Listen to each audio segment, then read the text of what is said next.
সত্যিকারের বাংলাদেশ এবং এই বিচারের পোষণ বিচার না, সত্যিকারের আইনের বিচার এখানে প্রতিষ্ঠিত হয়েছে।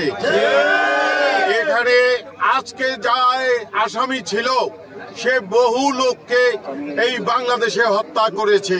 24 জন লোক জুলাই থেকে আগস্টের ভিতরে হত্যা করেছে।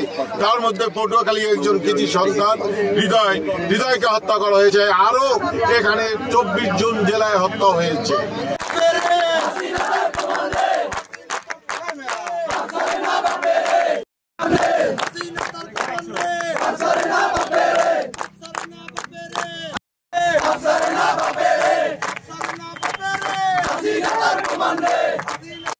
আমরা বলবো যে আজকে যে হত্যার বিচার যে যারা পেয়েছে প্রত্যেকটা ফ্যামিলি আজকে তারা আনন্দিত এবং তারা নিশ্চয়ই আল্লাহর কাছে শুকরিয়া আদায় করছে।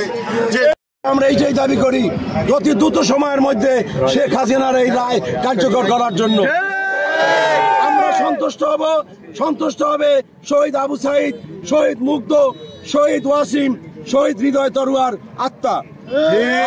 আপনারা জানেন পটুয়াখালীতে আমাদের এক সন্তান, আমাদের এক ভাই হৃদয় তারুয়ার শহীদ হয়েছেন এই ফ্যাসিস্টদের গুলিতে। আজকে আমরা সেই হৃদয় তারুয়ার সেই চত্বরে দাঁড়িয়ে আমরা শপথ করতেছি যে এই শেখ হাসিনার ফাঁসির রায় অনতিবিলম্বে কার্যকর করতে হবে এবং আরো যে সকল মামলা আছে সেই মামলার রায় অতি দ্রুত সময়ের মধ্যে কার্যকর করতে হবে। এবং 2024 সালের 5 আগস্টের আন্দোলনে যিনি জীবন দিয়েছেন তার জীবন নিয়েছিল শেখ হাসিনা। সেই শেখ হাসিনার ফাঁসি রায় হয়েছে। আজকে হৃদয় তরুয়ার আত্মা শান্তি পাচ্ছে। আজকে আমরা আনন্দিত, আমরা সত্যিকারের বিচার পেয়েছি। 2023 সালের 5 নভেম্বর এই পটুয়াখালীর সাবেক এমপি শাহজাহান খানকে নিহত হত্যা করা হয়েছিল নির্মমভাবে শেখ হাসিনার নির্দেশে।